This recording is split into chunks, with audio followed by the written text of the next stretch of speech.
start, Peter? Are you happy to Oh, for me by to all means. continue? Yeah, okay. So welcome everybody to the first of the West Highland Museum's Winter Talks. These talks are being done for two reasons. One is to celebrate 100 years of the museum collecting Jacobite items, which we've been doing, and we have one of the best collections in Scotland now. And the other reason is to raise money for our redevelopment project, which we're hoping to expand the museum quite significantly over the next few years. I'd like to thank, first of all, Peter Pininski, our guest talker this evening, who we're really pleased is with us from Poland. Also our co-hosts, the Open Virtual Worlds team from the University of St Andrews, who are hosting this event for us, and also for everybody that's been kind enough to donate to us for attending tonight. It's very much appreciated. And if you do feel you can donate later, please do visit our website and click on the donate button on our homepage. So just a few housekeeping things before we get started. I think Karen circulated an email explaining to everybody that this session will be recorded. So if you don't want to be seen in the video, please turn your camera off. And also we'd appreciate it if you could stay on mute as well, so the sound quality stays okay. The other thing would be just if will be an opportunity to ask questions at the end, but if you could put those in the chat, we'll be checking the chat both on Zoom and for those people watching on Facebook Live as well, and we'll put those questions to Peter at the end. So without further ado, I'll just do a brief introduction for Peter. For 60 years during the 18th century, the Venetian cleric Bishop Giorgio Licarius was the principal confidant of the exiled Stuarts in Rome. During this time, he spent a total of 15 years in Poland, mainly in or near Lviv.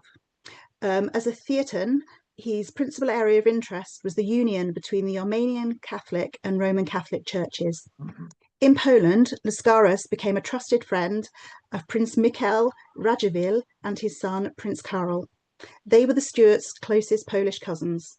Peter Pininski will describe Licarius's surviving correspondence with the Radziwiłł family, his relationship with them and the Stuarts, and their closest circles of advisors, including members of the Armenian Polish community. He will also describe the significance and consequences of these relationships for both the Stuarts and the Radziwiłłs. So Peter is a graduate of Sotheby's Institute of Art. He's also the president of the Lanckoronski Foundation of Liechetnstein and a member of the advisory board of the Lviv National Art Gallery in Ukraine, and an advisor to the director of Wawel Royal Castle in Cracow, and the Ossolineum National Institute in Wroclaw, both in Poland. Both of these are in Poland. He is a member of the Biography Committee of the Polish Academy of Learning, and he's lectured on the Stuarts for institutions such as the National Trust for Scotland, and has been guest speakers for the Edinburgh International Book Festival. He's the author of various publications on the Stuarts, and his most recent publication is Bonnie Prince Charlie, His Life, Family and Legend, which was published by National Museum Scotland in 2022. Welcome, Peter. Thank you very much. What I'm going to say is actually going to be quite difficult to follow, quite confusing, but please don't worry about that, if only because Vanessa will put onto the West Highland Museum's blog in a week or two a slightly more academic version of this, which is also footnoted, so that might be helpful to anyone who wants to see exactly what the sources are. But let me begin by describing the overall topic of this talk by introducing its principal characters and presenting important background information. One cannot properly understand the exiled Stuarts in Rome and the importance of their relationship with Poland, the country of Bonnie Prince Charlie's mother, Princess Klementyna Sobieska, without understanding the role played by one exceptional individual. That man was the Stuarts' most trusted confidant, but he was also an intimate friend of the Stuarts' closest Polish cousins, Prince Michał Radziwiłł and his eldest son, Prince Karol Radziwiłł. Now that man was a Venetian called Bishop Giorgio Lascaris. Born in 1706, he died at the end of 1795. There are 115 letters from him to the Stuarts in the Stuart papers. But in 2025, I found 1,482 unresearched ones in Warsaw's Archiwum Główne Akt Dawnych, or Main Archive of Ancient Acts, written mainly, almost all of them, written by Lascaris to the Stuarts' cousins Radziwill. Now, why, as a matter of just as an ad lib here, we're going to show the illustrations sort of full screen, because I think these documents are well worth looking at. So I'm going to disappear, which is very good for our aesthetics, but I do hope that the illustrations will be more interesting for you. So why is Lascaris so significant? Now, at this point, we should have, there we are, and that is Bishop Lascaris. Why is he so significant? The answer is that from 1735 until his death 60 years later, no one knew better than he did both the Stuarts in Rome and the Radziwills in Poland. Lascaris became King James VIII and III's chief advisor, and contemporaries described him as being, quote, continually with the King of England. When James's younger son, Cardinal Henry Stuart, was appointed Archpriest of St. Peter's in 1751, he chose Lascaris as his vicar. In 1753, the Jacobite courtier Henry Fitzmaurice even complained that James hardly listens to my advice anymore, since the prelate Lascaris is now the only one favoured. And in the 1760s, James's last majordomo, Sir John Constable, wrote that he used to meet Lascaris every evening in the king's antechamber. The Stuarts were descendants of King Jan III Sobieski, and the Radziwills were descendants of the king's sister, Katarzyna Sobieska. And that is why, after the death in 1737 of Crown Prince Jakub Sobieski, King James's father-in-law, both the Stuarts and the Radziwills were deeply interested in the rich Sobieski inheritance, and that really mattered to the Stuarts. So too did the potential of the Radziwills to help the Stuart cause, because the Radziwills were far richer than the Stuarts. In fact, they were the richest family in Poland and one of the wealthiest in all of Europe. They were friends of Louis XV and relations of his wife Maria Leszczyńska, and the Radziwills also possessed a significant military potential. The earliest Lascaris letter is from 1736. It was to Prince Michał Radziwill.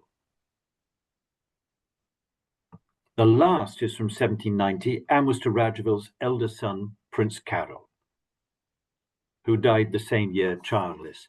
Lascaris was first in Poland in 1735, when he taught at the Theatine College in Lviv, together with the Armenian Catholic Archbishop Jakub Augustynowicz. As you can see, a well-fed prelate, and of him we'll hear more later. Lascaris was then in Rome again in 1738, when he was appointed prefect of the Theatine College in Lviv, and when the Stuarts made him plenipotentiary for the Sobieski inheritance. Lascaris was also interested in the Theatine College in Warsaw, to which he'd sent his two nephews, Teodoro and Giorgio, but he was especially interested in the one in Lviv, which he'd been appointed prefect. His task there was to strengthen the recent union between the Vatican and the Greek Catholic, as well as the Armenian Catholic churches.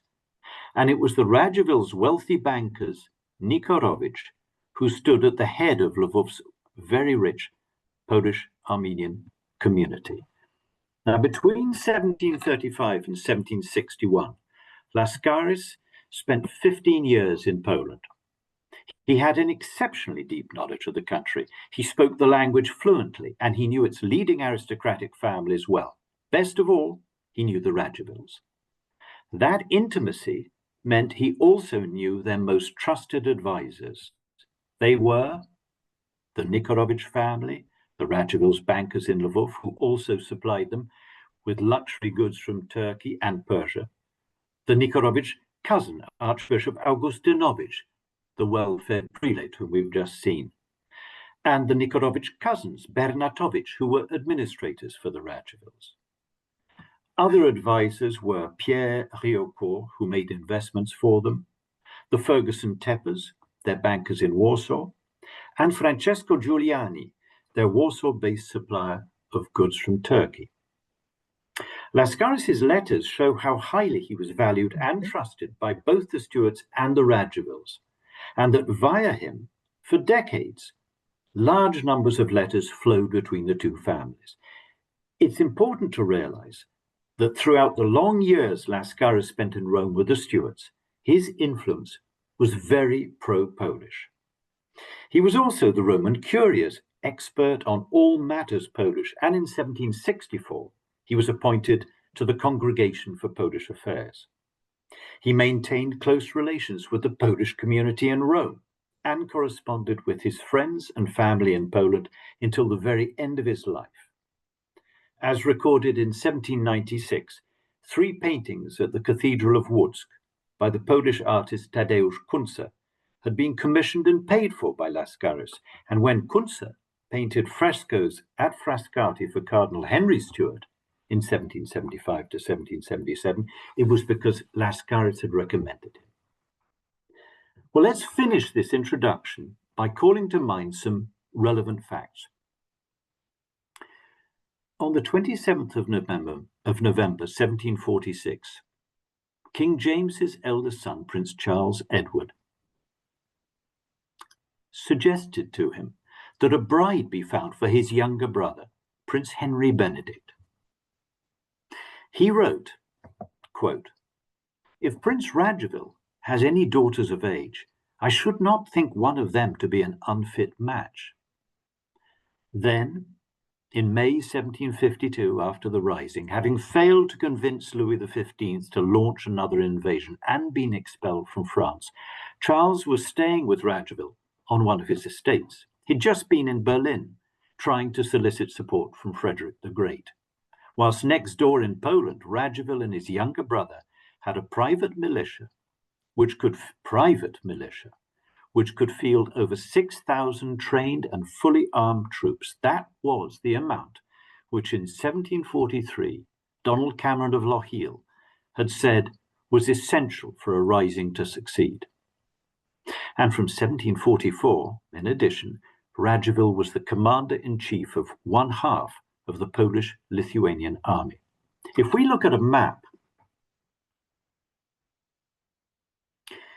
we can see that Scotland was at least as easy to reach from Gdańsk as it was from Spain, from where King James's Rising of 1719 had been launched. Now that ends the introduction. Let's move on now to the talk's 2 themes, both based on Bishop Lascaris' newly discovered letters. The first is a description of the Stuart-Radziwill circle and its members, and how interrelated they all were. Now, this will be confusing, but what matters is only to just simply appreciate that this was a single, coherent group of people which did everything possible to help one another. And as we shall see, that had important consequences for the last Stuarts.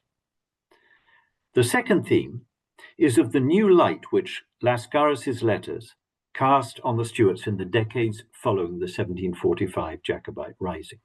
So let's look now at the first theme, that of the Stuart-Radziwill circles and its members, how interconnected they were, and what consequences this had for the Stuarts in their final years.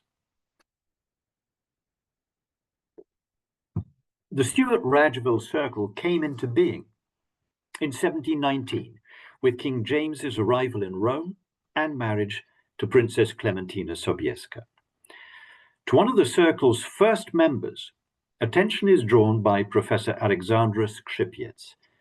In her latest book, she describes the moment in late 1725. I should say about Professor Skrzypiec, incidentally, that no one, I think I'm right in saying, no one knows better the biography and the life of Clementina Stuart than she does. But to return to the talk, in her latest book, Professor Skrzypiec describes the moment in late 25 when Clementina left James for 2 years.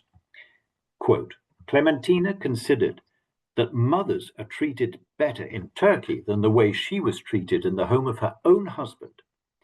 She therefore turned to Cardinal Giulio Alberoni, knowing that her husband had greater confidence in him than in many others. She took the decision to leave and live in a convent, and that she would be represented in talks with her husband by Alberoni or by the general of the Jesuits, Michelangelo Tamburini, whom he also trusted. And there is Tamburini. Now, Tamburini was indeed trusted, but not only by King James.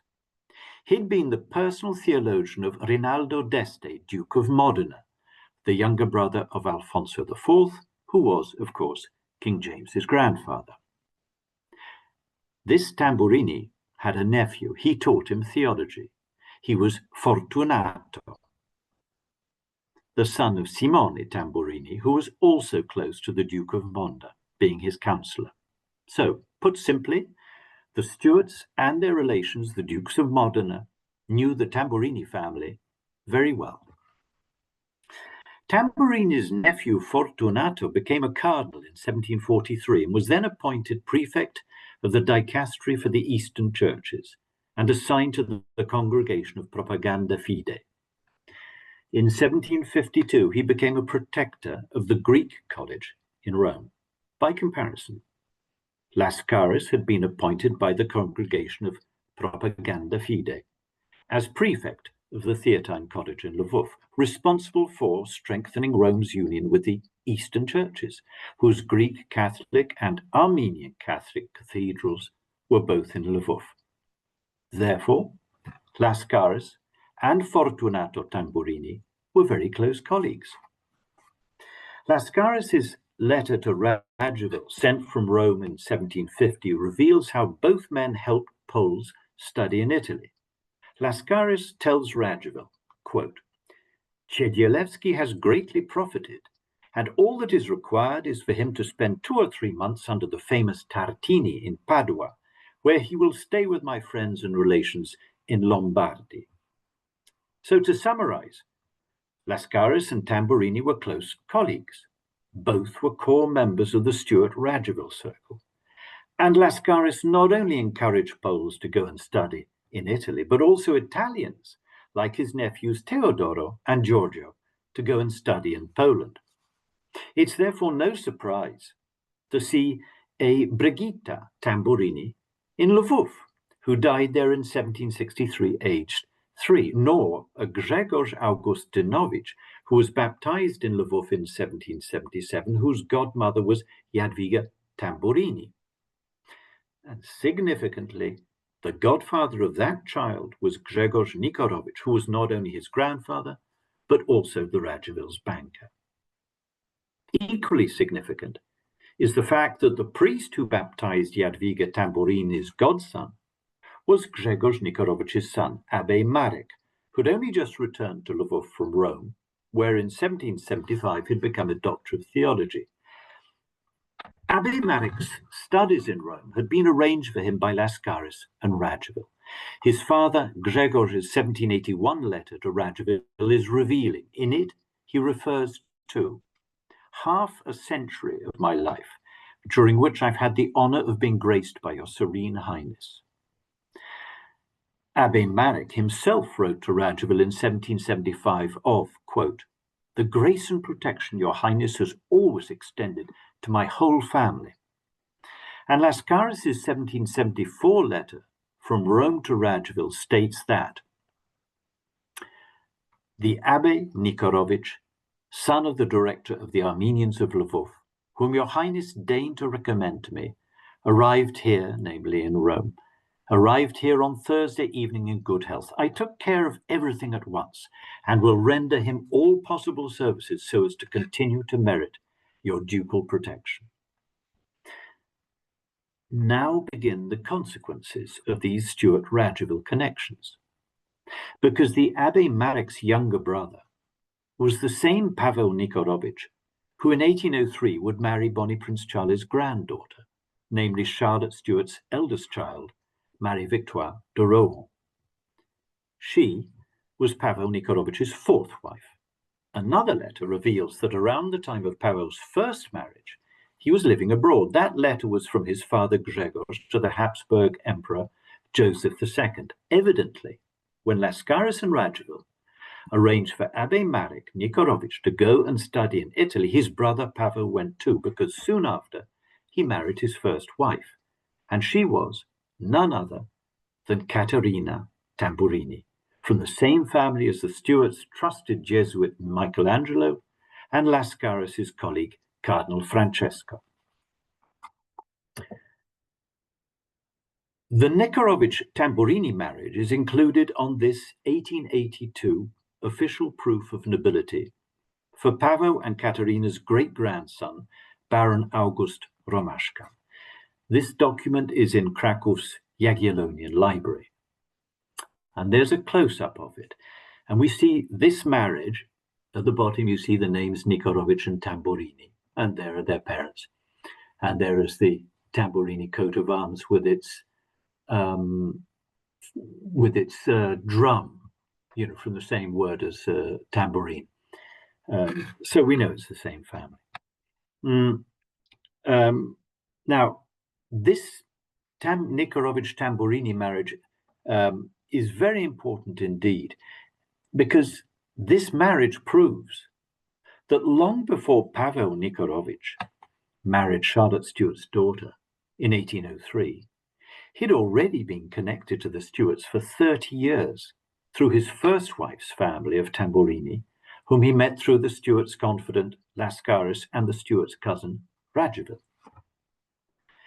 Grzegorz Nikorowicz's letter to Joseph II describes his other two sons. The eldest was Jan. He married Zofia Augustynowicz, from the same family as Jadwiga Tamburini's godson, and the Armenian Catholic Archbishop of Lwów, whom we saw earlier, with whom Lascaris had taught, and whom he described to Radziwill in 1743 as, quote, "such a good friend of your Highness."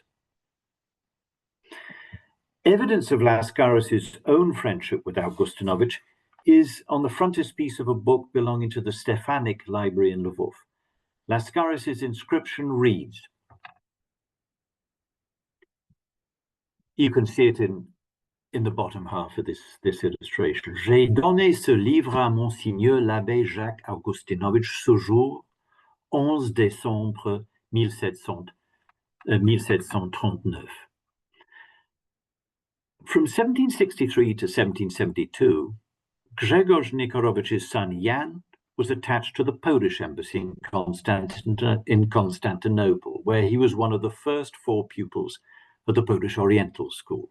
2 others were Pietro and Enrico, the sons of Francesco Giuliani, an Italian polyglot who imported luxury goods from Turkey for the Radziwills. Lascaris' letters mention him frequently. There you see him at the beginning of this fragment. And this Giuliani connection lasted a staggeringly long time, nor was it without consequence, because in 1835, Charlotte Stuart's son Charles received money from the sale in Vienna of, quote, a grand and magnificent palace, and the sellers were the Giulianis. Now this may sound bizarre, yet that Charlotte Stuart's son should receive money from the sale of a palace belonging to the Giulianis is actually not surprising when one remembers that Charlotte Stuart's son Charles, after his sister Marie Victoire's marriage in 1803, was the Nikorowicz's brother-in-law. And as we've just learned, they were old friends of the Giulianis, both families being members of the Stuart Radziwill circle. Grzegorz Nikorowicz's youngest son was Józef. He was a distinguished lawyer in Vienna and a politician in Cracow. Lascaris' letters prove that in Rome, King James, Cardinal Henry Stuart, and Lascaris did all they could to facilitate Karol Radziwill's divorce in 1760. Likewise, in Vienna, Józef Nikiorowicz did all he could in 1786 to facilitate the divorce of Radziwill's younger brother, Hieronim. And we should also note that Grzegorz Nikorowicz's mother was from Lwów's oldest Polish-Armenian family, Bernatowicz, and Grzegorz's cousin, Jakub Bernatowicz, was another key member of the Stuart Radziwill Circle. In 1764, he became Carol Radzivill's secretary. Lascaris also writes of two French-born brothers, Pierre and Louis Riocourt. If we can have that illustration. And here you see in the second line, Monsieur Riocourt. Pierre arranged and managed investments for the Radzivills, whereas Louis was a bishop whom the Radzivills appointed priest to their Biała estate, where Lascaris was a frequent guest. Pierre Riocourt owned the Pod Czterema Wiatrami Palace on Warsaw's Długa Street. And this palace still stands, and the weather you see there is pretty much exactly what we had today. In 1765, Riocourt sold this palace to the Radzivills' Warsaw bankers Ferguson Tepper. And once again, we will now see the Stuart Radziwill Circle in action and another one of its consequences, because the Oban Times published two eye-catching letters in 1939, written by a certain Gordon and Morven. They state that two of Charlotte Stuart's children, Charles and Mary Victoire, were, quote, secretly adopted by a family in Warsaw named Ferguson Tepper. Gordon and Morven clearly had no idea of the Ferguson Teppers' importance as members of the Stuart Radziwill Circle, and their innocent mention of such a name, such a significant name, stamps their statement with a hallmark of authenticity, suggesting that their ancestors must have heard it from Charlotte Stuart's son Charles before his death when visiting friends in Perthshire in 1854.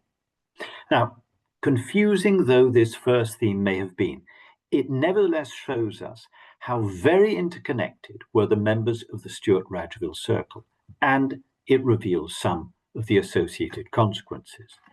Now we can move on to this talk's second theme. What do Lascaris' letters tell us about King James and his two sons, Bonnie Prince Charlie, namely Prince Charles Edward, Prince of Wales, and Prince Henry Benedict, who, after the failure of the 1745 rising, became Cardinal Duke of York? On the 24th of January, 1746, Lascaris told Radziwill that, quote, the affairs of the Prince of Wales are not going well. Then on the 25th of May, quote, the affairs of our Prince of Wales are desperate, and it is said he's forced to retire from Scotland. Such are the advantages France has given him. By the 31st of December 1749, Lascaris wrote to Radziwill, quote, His Majesty is well, and so too is the Cardinal York. As for the Prince of Wales, one speaks nothing of him, and it is forbidden to mention him to the king. Nor do we know where he is, yet some claim he's in Scotland. On the 26th of April 1750, he said, quote, As regards the Prince of Wales, there is nothing new, only a brief letter which arrived 15 days ago, giving neither date nor place, just telling His Majesty that he is well. On the 22nd of August that year, Lascaris added, the refuge of the Prince Edward, that was of course the name by which the French always referred to Prince Charles. The refuge of the Prince Edward is constantly unknown to everyone, even the king, his father, and the cardinal, his brother, who from time to time receive undated letters which mention only that he is in good health. Both of them instruct me to assure your Highness and all the ducal family of their royal goodwill. On the 27th of October 1750, Lascaris was complaining to Radziwill, quote, How can one succeed in this matter so long as the older prince is so well hidden from sight, and the place of his residence unknown to the king his father? It seems, with evidence, that the signature of the Prince of Wales will presently be even more necessary, being that of the person principally interested in this matter. In 1752, Lascaris negotiated Cardinal Henry's return to Rome from Bologna after his bitter argument with his father, King James, caused by Henry's, well, ambiguous relationship with the attractive young priest Giovanni Lercari. But such was Lascaris' tact that Henry placed his complete trust in him. On the 8th of July, Lascaris told Radziwill, quote, he, Henry, would like me to come and reside in the royal palace, dine at his table and drive with him in his carriage, but that would be too much too soon and give rise to jealousy. By the 14th of October 1752, he wrote, quote, this prince, meaning King James, continues to be afflicted by the absence of his two sons, the first of whom continues to remain so hidden that there is no news of him, whilst the second is still in Bologna, although he is thinking of returning to Rome. On the 9th of December 1752, Lascaris triumphantly informed Radziwill, quote, His Royal Highness, the Cardinal Duke of York, has returned to the arms of the king his father, and these princes now get on better than ever before. And it was your humble servant who played the principal part in this reunion, which seemed so difficult to everyone else. At the time of the failed Jacobite plot led by Alexander Murray of Elibank, about 1 month after the execution in London of the faithful Stuart supporter Dr. Archibald Cameron, Lochiel's younger brother, whom we see here, and did we miss, could we go back one slide?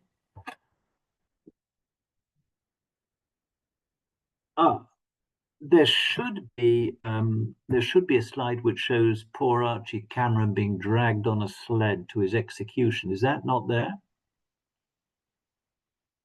No. Well, not to worry. We'll carry on. If we just stay with that image of if we stay with the image of Dr. Archie, that'll be fine. Lascaris wrote to Radziwill from Rome on the 14th of July, 1753. Quote, there is talk here, meaning in Rome, that King George's death has occurred in England, and because his grandson is a minor, one may foresee dissension between the Parliament and Regency, which may open a path for the supporters of King James to replace him on the throne. If this accident is true, then it would appear that we do, after all, have news of the Prince of Wales. On the 8th of September, Lascaris added, of the Prince of Wales, one still knows nothing of his whereabouts, but it is nonetheless believed that the people recently arrested in Scotland were his emissaries, which proves that the prince rests not, but is working towards finding a way to the throne of his father. During the period 1757 to 1759, the French again wanted to use Prince Charles Edward, inviting him to lead their attack on Minorca and later head a planned invasion of Ireland. On the 8th of May, 1757, Lascaris told Radziwill that, quote, it is said the Prince of Wales is presently in negotiations with the Marshal de Belle-Isle to make a descent upon England or Scotland. But by the 3rd of September, he wrote in frustration, I believe an internal revolution of those countries is the only way to replace His Majesty on the throne, in the person of the Prince of Wales, who, thank God, is well, and sends news from time to time to the king his father, however, without giving the place where he is staying. On the 12th of October, Lascaris added, one does not know in detail where the Prince of Wales is at present, receiving his news frequently, but always without a date, saying that he is in good health, but nothing more. It's a sad mystery for the king. Then, on the 16th of June, 1759, Lascaris informed Radziwill that the king has not been too well for the past year, having fallen into a sort of languor, but His Royal Highness, meaning Henry, is a marvel. Then, on the 20th of May, 1760, the King of Great Britain is no longer in a state to undertake anything and seems almost dead, having already received all the sacraments, and with your Highness's permission, in all confidence, the offices of the Cardinal Duke of York and Cardinal Paolucci are hardly adequate for this sort of a matter.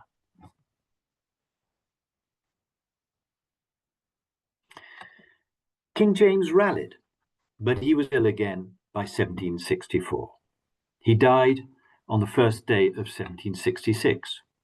Prince Charles then returned to Rome. In 1772, he married Princess Louise zu Stolberg-Gedden.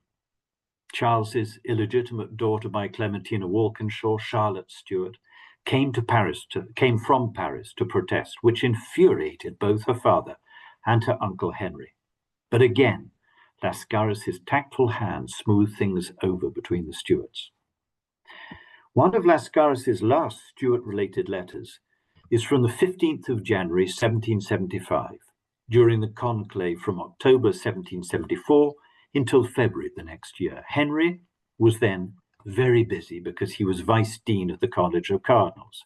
So Lascaris urged Radziwill to delay coming to Rome because, quote, not having a pope and the cardinals being locked in the conclave, it would remain to me alone to show all the honours and pleasures due to your Highness's rank, particularly given the absence of the King and Queen of England, who are in Florence and do not think of returning here. In fact, Prince Charles did return to Rome at the end of 1785. By then, he'd parted from his wife Louise in 1780, legitimized his daughter Charlotte, made her his heir, and created her Duchess of Albany in 1783. Then in 1784, Charles asked her to come from Paris and live with him in Florence, and that she did. But in 1775, 9 years earlier, when she was in her prime, Charles had ordered her not to marry nor even become a nun. Unaware that Charles wanted to keep his daughter in reserve in case he didn't have a son by Louise, Charlotte was convinced she had no hope of recognition by her father. Consequently, she started a secret family with her relation, Prince Ferdinand de Rohan, Archbishop of Cambrai, and between 1779 and 1784 had given birth in France to her illegitimate children. Charles died in 1788, Charlotte, tragically young, in 1789, and their cousin Carol Radziwill in 1790. In 1795, Ferdinand de Rohan fled the French Revolution and arrived in Rome, and there he met Lascaris, as he surely did, both being high-ranking prelates, both having been so close to the Stuarts. By then, Charlotte Stuart's children were safely out of France, but Ferdinand de Rohan was cut off from all his church income and urgently needed help to secure their children's future. He had the strongest of motives to seek assistance for Charlotte's children, and Lascaris had the motive and the means to help. It was natural for Lascaris to think in terms of Poland. The country was a safe haven for French refugees, including Louis XVIII and the exiled royal family. And the Polish-speaking Lascaris had a strong affection for the Poles and their culture. Of his two nephews, whom Lascaris had brought to Poland, Teodoro had become a major general in the Polish army, thanks to Radziwill patronage, and married the Polish aristocrat Anna Zabieło, with whom he had 4 thoroughly Polish children, Wojciech, Zofia, Jerzy, and Teodor. As for the Stuart-Radziwill circle, apart from Lascaris in Rome, its last core members included the Nikorocz family in Lviv and the Ferguson Teppers in Warsaw, who were colleagues as co-bankers to the Radziwills. In seeking help for Charlotte Stuart's children, Ferdinand de Rohan could not admit he was their father. But 6 years after her death, he could reveal that Charlotte was their mother. Now, none of Lascaris' letters, all written earlier, mention the name Rohan. Yet they would have done had he known the family. What mattered was that the children's mother was a Stuart. to which family, as well as to the Radzivills, Lascaris had been unceasingly loyal for 60 years. His loyalty was shared by the Nikorovich and Ferguson Tepper families, and that provided the motive to help Charlotte Stuart's children in the late 1790s, when an introduction by Lascaris to the wealthy Nikorovich and Ferguson Tepper banking families was exactly what Ferdinand needed. And so it was that in 1803, Charlotte Stuart's first child, Marie Victoire, became the fourth wife of Pavel Nikorovich, the son of the Radzivills bankers and widower of Caterina Tamburini from the family of the Stuarts trusted Michelangelo and Lascaris' colleague Francesco. Beforehand, Ferdinand had been in Warsaw in 1799, where Marie Victoire and her brother Charles were said to have been, quote, secretly adopted by a family named Ferguson Tepper. And in 1807, Marie Victoire's brother Charles was granted an unusually privileged position within the family of General Prince Alexander of Württemberg, based in the old Polish city of Vitebsk. And the Württembergs, together with the Radzivills, just happened to have been key clients of the Ferguson Teppers. And so, to summarize and to conclude, Lascaris' letters prove the existence of an exceptionally interwoven group of people surrounding and including the Stuarts in Rome and the Radzivills in Poland. And he was the go-between. It was he who helped Italians go to Poland, like the Tamburinis and his nephews Teodoro and Giorgio. It was he who arranged for Poles to go to Italy, like the musician Cegielewski and the Abbé Marek Nikorovich, whose brother Pavel's first marriage was to a Tamburini. It was he who advised the Stuarts and the Radzivills on their most private affairs and kept both families in touch with one another. And the evidence shows it was he who put Ferdinand de Rohan in touch with the Radzivills bankers Nikorovich and Ferguson Tepper, from whom the former provided a rich husband for Charlotte Stuart's daughter, and the latter a promising future for Charlotte Stuart's son. Lascaris' letters provide a fascinating and a broad context to the history of the last Stuarts. They give firm dates for events, and they reveal the atmosphere surrounding the exiled royal family. And they show how important their cousins Radziwill were to the Stuarts. Revealing, I think we should move on to the next slide. There we are. Revealing is Prince Charles's suggestion in 1746 to his father of a Radziwill bride for his brother. Because Charles, sorry, if we just go back for a second to Charles, thank you. Because Charles did not discover the Radzivills when campaigning in Scotland. He already fully appreciated their great political, military, and financial potential when still young in Rome, long before he launched the fateful Rising of 1745. And that nothing came of this potential was because the Radzivills were so rich they had no need of any gain success might bring, but they had an awful lot to lose in case of failure. Now, if we look at this chart, before we move on to the last one, just stay with us for a moment. Basically, what we've got here, I appreciate that the print is too small for you to see, but if you look at the coats of arms, on the right-hand side, we see the Stuarts going right down to Charles and Henry, and at the very bottom, Charlotte Stuart. If we go to the next coat of arms, slightly to the left, no, back to that. Under that coat of arms, you see the Sobieski family. Then sort of in the middle, left middle, we see the Rohan family, the de Rohans, and it shows how they were connected to the Sobieskis. If we go to the top left coat of arms, we see the coat of arms of the Princes Radziwill, and then at the very bottom, we see the coat of arms of Pavel Nikorovich, the Radziwill's banker, who married Charlotte Stuart's daughter. And if we now go to the last slide, which will be a bit more legible, you can see that the people who are on a pinkish background all had close personal relationships with Bishop Lascaris. Moving from the right, James VIII and III, Beneath him, Prince Charles Edward and Prince Henry Benedict, and beneath Charlotte Stuart. They all knew Lascaris, and they knew him extremely well. On the left-hand side at the top, Prince Michael Radziwill and his son, Prince Karol Radziwill. They could not have known Lascaris better.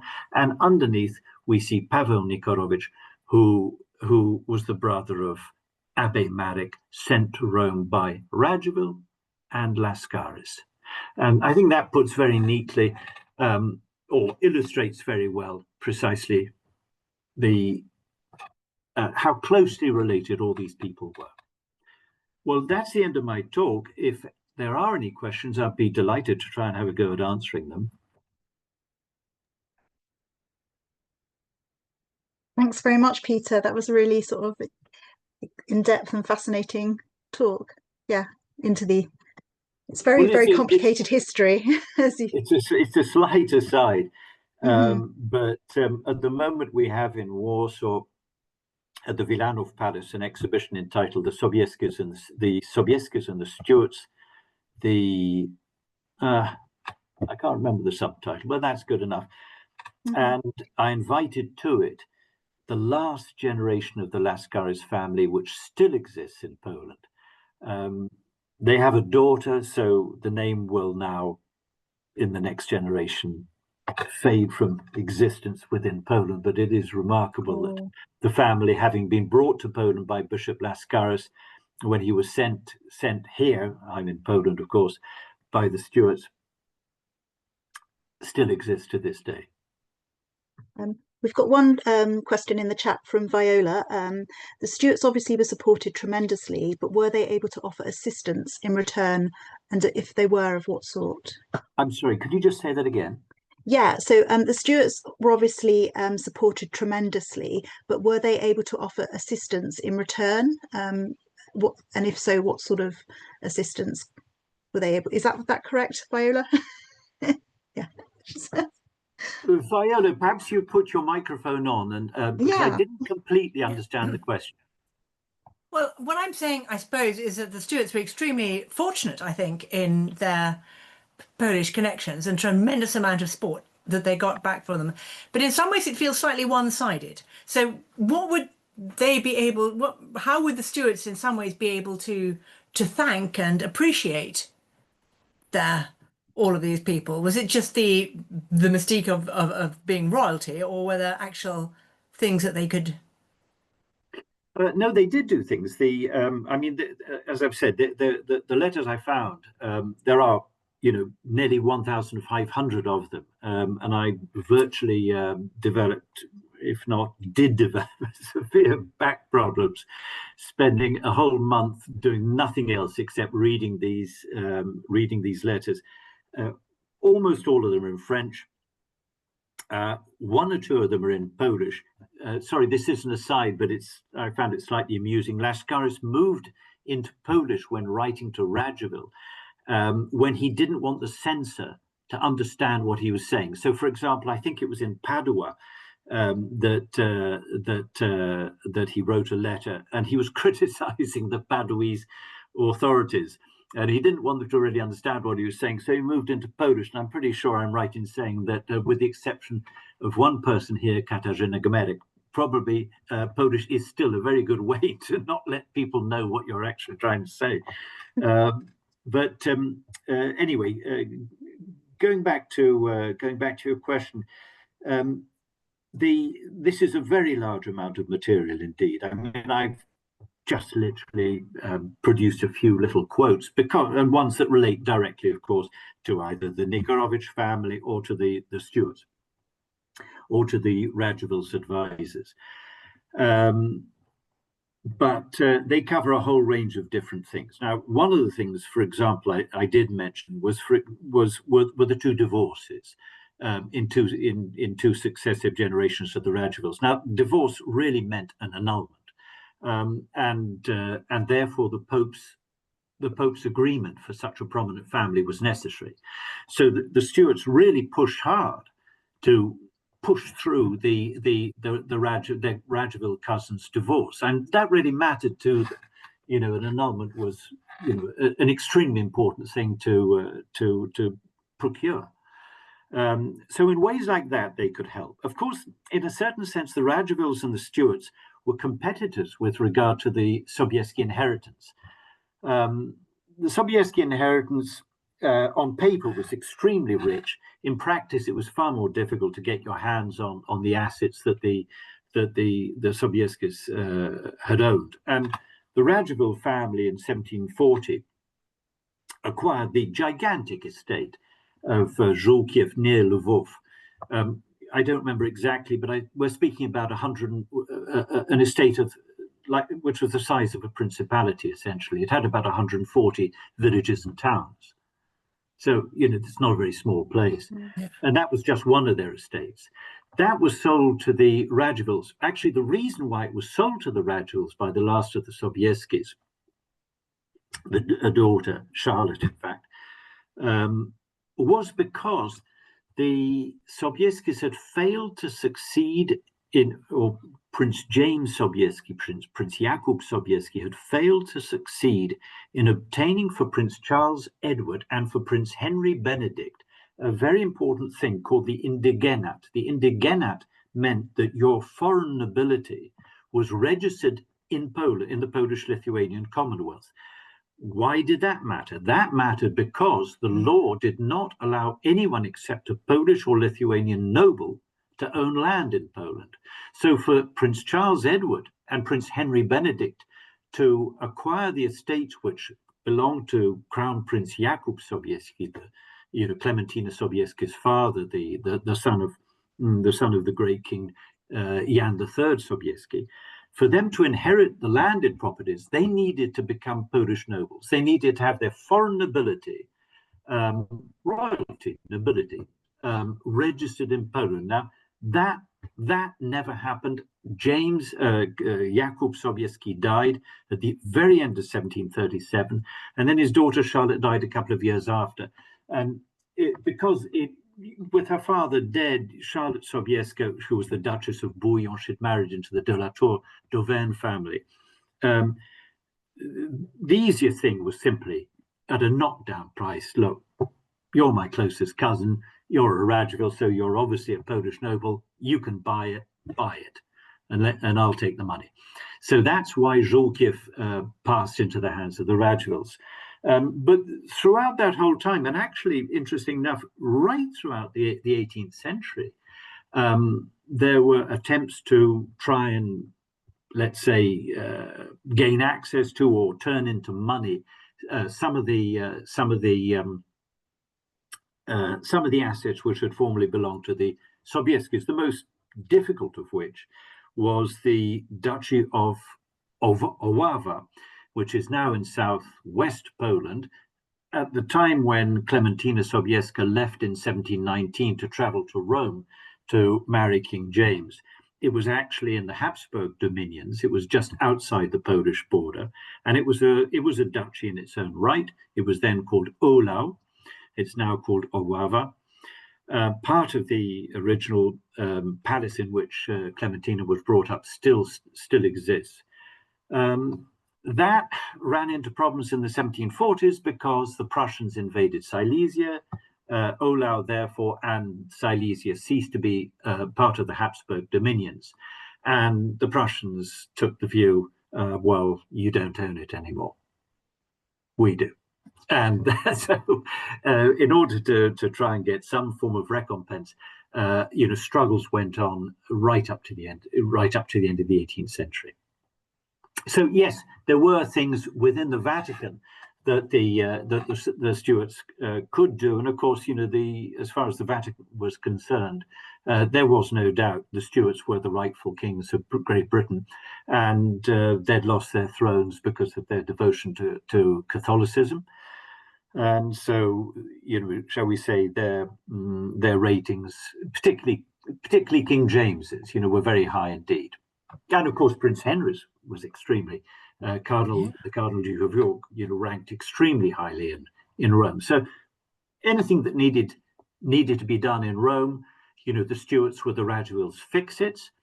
Anything that intelligence that needed to come from Poland for the Stuarts, or because we cannot, you know, the Radziwill name may not be a name particularly well known to everyone, but please be in no doubt, if you moved in these circles in the 18th century, everyone knew who the Radziwills were. Well, there were quite a lot of Radziwills, but in particular this branch. We're speaking about, you know, the richest part of the richest Polish family and one of the wealthiest in Europe. And though they had the title of prince, they were princes of the Holy Roman Empire. They weren't royal princes, or they weren't dynastic princes. Thank you. That's been extremely enlightening. Thank you very much indeed. It's definitely helped me a lot. I'd better go back to mute again. Would anyone else like to demute? Vanessa, are you talking? Yeah, sorry, I was talking and I didn't realise I was on mute. There was a couple of items in the chat. Katarzyna has shared a really interesting link to Wilano Palace. Wilano Palace. Yeah, knowledge. Yeah, the knowledge of the Sobeckis and the Stuarts and the splendour and the spectre of the crown. And it seems to be an interesting website with a lot of your paintings are on there. And then we have a question from Barbara. Is there any mention in the letters about the monument to Clementina in Rome? None at all. Yeah, none. No, as it seems so. She's just commented. On the other hand, is there anything you'd like to know about it that perhaps I can help with? Barbara, would you like to? You want to demute or unmute? What does one do? Can you hear me? I can. Okay, great. I was just so surprised by not just the fact that the monument existed, but by the size and position. And I wondered if you have any insight into why the Vatican decided to do that, you know, that much of a display. Well, yeah, I mean, bear in mind, there's a little bit of confusion as to how many women are actually have monuments within St. Peter's. But if you go onto the St. Peter's website, you'll find the accurate number. And I think the accurate number is 4 women, but you know, it's occasionally put as 6, which isn't actually quite right. So it's a very rare thing to have happened. Well, first of all, let's state that after she died, I don't want to give too much information. When Clementina left her husband, because she was in for 2 years in 1725, just a few months after Prince Henry's birth. Why did she do so? She did so because she was so extremely badly treated by John Hay and James Murray, who were the closest advisors of his own age for King James at that time. I won't go into the details of how badly they treated her, but they treated her with extreme arrogance, and they were actually very unpopular within the Stuart court. Clementina was actually surprisingly popular. Let's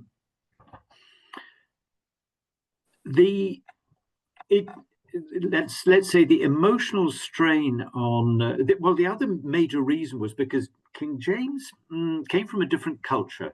Polish women from this background at that time actually were very prominent members of the family. They did not sit around doing what their husbands told them to do. They would play an active role in running the family, in taking decisions, and it was that culture to which Clementina was used. King James said to her, "You are not going to appoint them. You're not going to have your own court. You're not going to have your own money. I'm going to take decisions, and that's the deal." I mean, to put it in slightly sort of flippant terms and very simplistic ones. And I won't go into the reasons behind James's thinking, but as far as Clementina was concerned, this was absolutely unacceptable. And she put her foot down and said, I will have my own court, I will have my own finances, and I will have access to my children, which Hay and Murray were trying to, and successfully, preventing. She was prevented from having, let's say, unchaperoned access to her own children. it's actually quite shocking. At least I find it shocking. So she and then we ran into the question of them of Charles at the age of 4, not the age of 7 or 8, being put under male and Protestant supervision, and that was really just the limit as far as Clementina was concerned. So she moved out. She moved out into a convent. The damage it did to her health, in my opinion, it produced an eating disorder, and I would describe that eating disorder as anorexia. By 1727, now that's quite important, because if anyone knows anything about anorexia, they will know that it's often associated with a slightly obsessive behavior pattern. There was nothing obsessive about the way in which Clementina demanded her rights from her husband, and in large measure obtained them, because King James backed down more or less. But it clearly took a huge toll on her, and perhaps she just simply stopped eating, and that triggered anorexia. It doesn't really matter. We will never know why. But the effect was an eating disorder, and it seems to have been anorexia.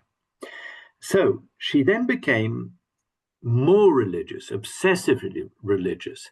And to cut a long story short, by the time she died in 1735, she had established a relationship of being exceptionally religious, exceptionally good in terms of helping the poor, giving money to convents, and basically, her life, the focus of her life was very strongly towards doing good works, doing charitable works, and that with a strong, well, it was Rome after all, but with a strong Catholic profile.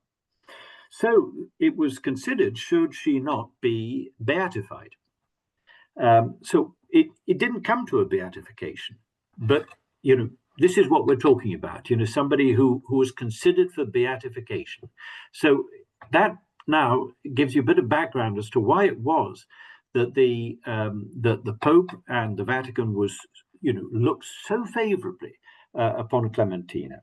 Of course, they looked favorably upon the Stuarts, as we said earlier, but Clementina, anyway, it was decided that there would be a monument. Now, we then get into the slightly funny part of this story. So that decision happened about 1740. And some of you may know that there's a portrait of Clementina, which shows her in a dark veil with some religious references. And that was almost certainly the portrait that the Vatican thought, or the cardinal concerned thought, would be the most appropriate for her tomb. But that was not King James's view. King James's view was that he wanted the Martin van Muyten's 1725 portrait of Clementina to be shown. Now, could I ask Ian to go quickly back to slide number 12? I don't know if that's possible. Is Ian still with us? Well, if Ian, if Vanessa, if you can get, well, don't worry. Yeah, sorry, probably. I don't, well, okay, we obviously can't get back to slide number 12. Here we go. Wait, we underestimated. There we are. Yeah. Now, the Martin van Muyten's portrait of 1725 is lost. What you're looking at is the 1730 copy, almost certainly better than the original, painted by the Stuart court painter Antonio David. He had been the court painter since 1717, when Clementina arrived in Rome in 1719. He knew her intimately. When he was commissioned in 1730 to produce this portrait, as I said, you're looking at the most beautiful rendering ever made of Clementina. she didn't look like that in 1730. She was already looking wasted and haggard because of her anorexia. And she was 3 years into that anorexia. But if you look at the décolleté, you'll see that the lace by her cleavage is turned down. The cardinal, when he heard that this was the portrait that James wanted in St. Peter's, said, well, that's absolutely out of the question. We can't have a woman looking like in such a state of undress in the Vatican, in St. Peter's. And so he protested to the Pope.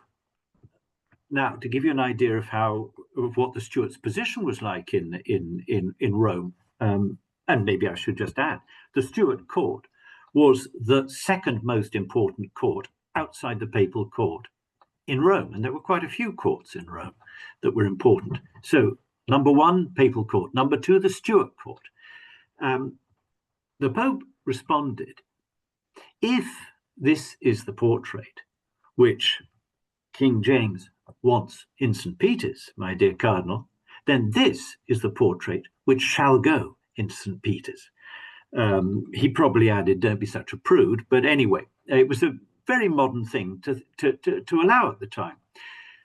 So what the next thing that had to happen was for a painter to make another copy of the Mayton's original from 1725. That painter was Lodovico Stern, Italian born but of German origin, very good painter. Actually, that particular painting that Stern met, that copy of the 1725 original by Stern, is in the Wilanów Palace exhibition, which runs till the end of May, incidentally, of next year. So you've still got time to go and see it. You can see this portrait and Lodovico Stern's 1740. Why did Lodovico Stern have to make a portrait, another copy of Mayton's original? The answer was because the image of Clementina in St. Peter's is a mosaic made by Cristofari, Pietro Cristofari. To make a mosaic, you can't have too much detail. You've got to, some little bits are a little bit awkward to make if you're making a mosaic from an oil painting on canvas. But one of the things that Stern did do was take that little bit of lace that you see here by Clementina's cleavage, and instead of it being folded down in Stern's portrait, it is folded up to give a tiny little bit more modesty to this image. Anyway, and finally the monument was completed in 1742, but it wasn't actually open to the public until 1745. It is remarkable to think that monument was opened in the same year in which Prince Charles launched the 45 rebellion, or rising, I think is perhaps a better word. I hope that's a bit of background on the monument anyway. Thank you so much. That was fascinating. Hey, it was fascinating, Peter. Thanks. Are there any final questions? There's nothing else in the chat at the moment that I can see. Is that a hand being waved? Yes. Yes. May I ask you if you have been able to trace any living members of the House of Stuart apropos today? Are there any living members, direct descendants? Well, there's no one called Stuart, of course, no, because the last living Stuart was Cardinal Henry Benedict. Of course, the last generation of the royal Stuarts, i.e., people with the name Stuart, that was Charlotte, but she predeceased. Her uncle Cardinal Henry. There's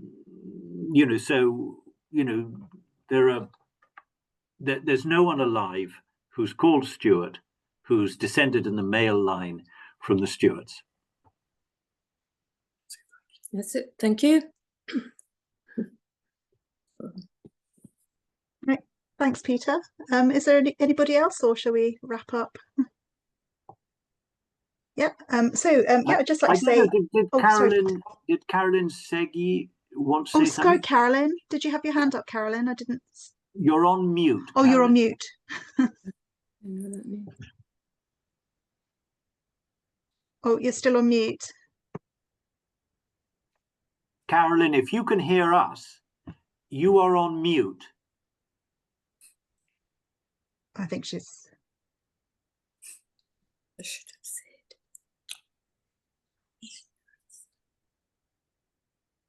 Oh, that's a pity.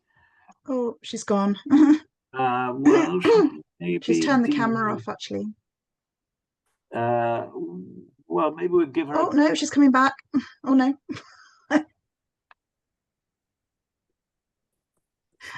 If you're happy, I can put you in touch with Carolyn if she has a question for you, if she's not coming on now. Of course, you know, always happy to try and answer any question. Yeah, no, that's great. So I'd just like to thank everybody for coming, and particularly Open Virtual Worlds for running this session for us from St Andrews University. And of course, Peter, thank you so much. It's been really informative and a thrill to have you all talking to us all the way from Poland. Where it's a bit later than it is here. So thank you for giving up your evening for us. It's only an hour later. Yeah, okay.